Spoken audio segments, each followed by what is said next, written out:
ஜோதிடத்தில் பார்த்தோம் அப்படின்னா சில பேர்த்துக்கு மட்டும் ராஜயோகம் இருக்கும். ஸோ இந்த ராஜயோகம் யாருக்கு இருக்குது அப்படின்னா அவங்க பயங்கர கோடீஸ்வரராக லைஃப்பில் வந்துட்டு மற்றவங்க மதிக்கக்கூடிய ஒரு சூழ்நிலையில் வந்து அவரோட லைஃபே வந்துட்டு வேறு லெவலுக்கு இருக்கும். அதை வந்து ஜோதிடத்தில் எப்படி கால்குலேட் பண்ணலாம் அப்படின்னா நம்ம கேந்திரஸ்தானம் அப்புறம் திரிகோணஸ்தானம் இந்த ரெண்டு ஒரு ஸ்தானங்களை வச்சு பண்ணலாம். ஸோ கேந்திரஸ்தானங்கிறது லக்னத்துலேருந்து 1, 4, 7, 10. திரிகோணஸ்தானம் அப்படிங்கிறது 1, 5, 9. ஸோ இந்த ஸ்தானத்தோட அதிபதிகள் வந்து எப்படி வந்து கனெக்ஷன்ஸில் இருக்காங்க, அவங்களோட பொசிஷன் எப்படி இருக்குது, அவங்களோட பார்வைகள் எப்படி இருக்குது, எப்படி ஒரு கனெக்ஷன் எக்ஸ்சேஞ்சில் இருக்கிறாங்க, இதெல்லாம் கால்குலேட் பண்ணி ஒரு ராஜயோகத்தை கண்டுபிடிக்கலாம்.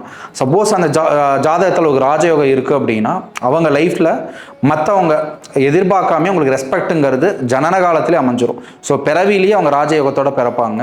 ஸோ மற்றவங்க வந்து அவங்கள வந்துட்டு தானாகவே அவங்களுக்கு ரெஸ்பெக்ட் கிடைக்கும். ஸோ அந்த மாதிரி வந்து ஒரு லைஃப் வந்து அடைவாங்க.